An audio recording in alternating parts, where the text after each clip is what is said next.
एउटा घरमा सधैँ एउटा भिखारी आउने गर्थ्यो, तर त्यो घरको मालिक एकदमै खराब प्रवृत्तिको थियो। एक पैसा दिँदैन थियो, बरु भिखारीले अनेक कुरा भनेर सराप्थ्यो, गाली गर्थ्यो। त बारम्बार यहाँ किन आउँछस्, तैँले बाँच्नु भन्दा मर्नु बेस, धरतीको बोझ। एक दिन त उसले हात लगाएर ठेलो पनि, तर भिखारीले केही पनि भन्दैन थियो, केवल यति भन्थ्यो, तिमीले गरेको पापको क्षमा ईश्वरले गरिदिउन्। एक दिन त्यो धनी मानिसले ठूलो घाटा लागेको खबर पायो। त्यो बेला भिखारी बाहिर उभिरहेको थियो। त्यही रिसको झोकमा उसले त्यो भिखारीलाई ढुङ्गाले हान्यो। ढुङ्गाले लागेर त्यो भिखारीको टाउको फुट्यो र चोट लागेको ठाउँबाट खुन बगिरहेको थियो। जति नै पीडा भए पनि भिखारीले यति मात्र भन्यो, भगवानले तिम्रो पापलाई क्षमा गरून्। त्यो धनी मान्छे छक्क पर्यो। मैले उसलाई ढुङ्गाले हाने, उसले उल्टे प्रार्थना गर्यो। यतिकै उसको रिस पनि शान्त भयो र त्यो मानिसलाई भिखारीको रहस्य जान्न मन लागेर आयो। त्यो धनी मान्छेले त्यो भिखारीलाई पिछा गर्न थाल्यो। त्यो भिखारी जता जता गयो, त्यो धनी मान्छे पनि उतै उतै गयो। कसैले खाना खान दिन्थे, कसैले गाली गर्थे, कसैले अपमानित गर्थे, कसैले हेला गर्थे। यो सबै उसले हेरिरहेको थियो। मानिसले जस्तो व्यवहार गरे पनि त्यो भिखारीलाई कुनै सरोकार थिएन। उसले केवल यति भन्थ्यो, भगवानले तिम्रो पापलाई क्षमा गरिदिउन्। अब हेर्दा हेर्दै रात पनि पर्छ। भिखारी आफ्नो घरतिर लाग्यो। घर पुग्यो, तर त्यो धनी मान्छेले उसको पिछा अझै गरिरहेको थियो। एउटा पुरानो खाटमा एउटी बुढी महिला सुतिरहेकी थिइन्। उनी निकै कमजोर देखिन्थिन्। ती महिला ती भिखारीकी श्रीमती थिइन्। श्रीमान आएको देखेर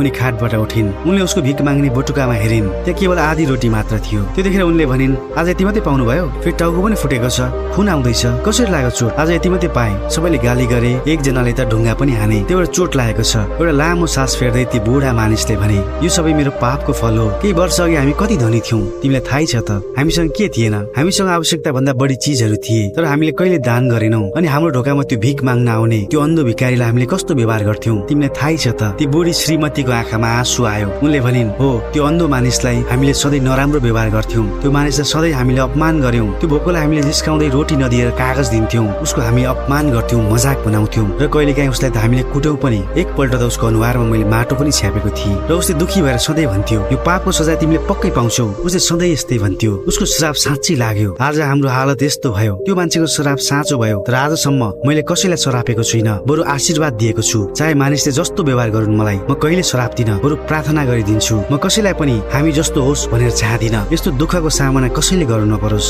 ती धनी मानिसले जस्तो व्यवहार गर्दैछन्, उनीले अन्जानमा गरेका हुन्। म चाहदिनँ त्यो अन्जानमा गरेको गल्तीको सजाय उनीले यत्रो ठुलो सजाय पाउन्। त्यसैले म कसैलाई पनि नराम्रो भन्दिनँ। त्यो धनी मानिसले बाहिरबाट सबै कुरा सुनिरहेको थियो। कहिले नसरापेको कुरा उसले सबै कुरा बुझ्यो। आज ती दुवैजना त्यो आधी रोटी बाँडेर खाए र भगवानलाई धन्यवाद भन्दै सुते। ती भिखारी अर्को दिन पनि सधैँ जस्तो भिक्षा माग्न हिँडे। त्यही सेठको अगाडि घरमा पुग्छन्। त्यो धनी सेठले अगाडि रोटी पकाएर राखेका थिए। तातो रोटी पकाएर उसैको प्रतीक्षा गरिरहेका थिए। त्यो रोटी दिँदै विनम्रताको साथ ती धनी मानिसले भने, मैले ठूलो गल्ती गरेको रहेछु, मलाई माफ गरिदिनुहोस्। त्यो बुढो भिखारीले भन्यो, भगवानले तिम्रो भलो गरून्। यति भन्दै अगाडि बढ्यो। यो कहानीबाट के सिकिन्छ त? मान्छेले कसैलाई राम्रो गरोस् नराम्रो गरोस्, ईश्वरले उसलाई कर्मको आधारमा फल दिन्छन्। भगवान देखिँदैनन् त्यो भएर छैनन् भन्नु भएन। उनको खातामा हरेकको हिसाब चढेको छ। आफूले गरेको हरेक कर्मको फल हामीले अवश्य पाउँछौं। अरूको लागि जे गरिन्छ राम्रो मनले, शुद्ध मनले गर्नुपर्छ। राम्रो गर्नुभयो भने राम्रो हुन्छ, नराम्रो गर्नुभयो भने नराम्रो हुन्छ। ईश्वरको सीसीटीभी क्यामेरामा हरेक कुरा रेकर्ड भइरहेको छ। यो सधैँ याद गर्नुहोला।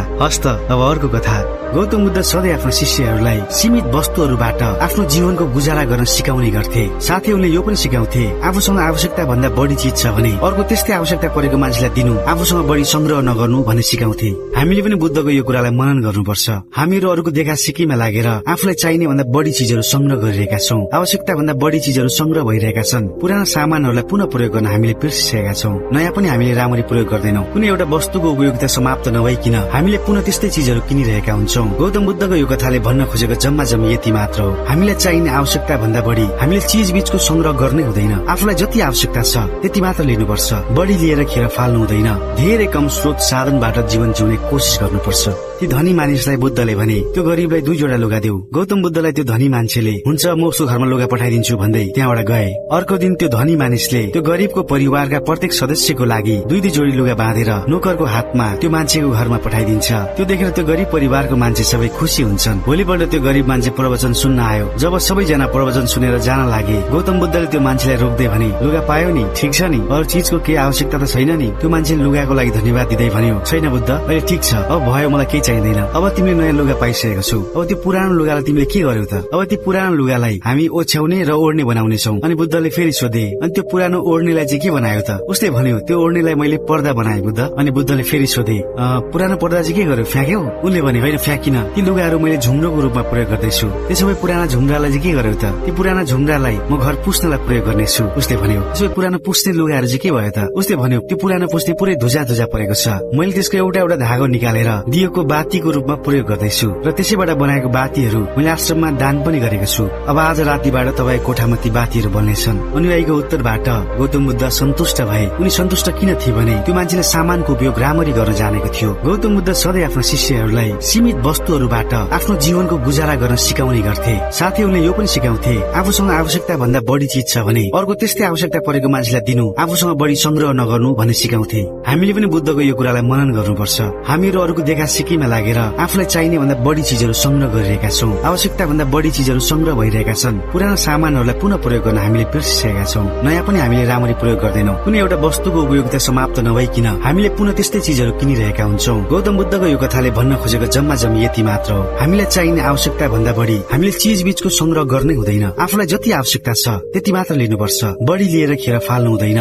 धेरै कम स्रोत साधनबाट जीवन जिउने कोसिस गर्नुपर्छ। हस् त आजको यो छोटो कथा हजुरलाई कस्तो लाग्यो? आशा गर्छु मन पर्यो होला। मन पर्यो भने एक लाइक गरिदिनुहोस् र साथै सब्स्क्राइब पनि गरिदिनु होला र च्यानलमा भएका अरू कथाहरू पनि हेरिदिनु होला। हस् त यो कथासँगै आजको लागि बिदा हुन्छु। यहाँको समय सुन्दर बितोस्।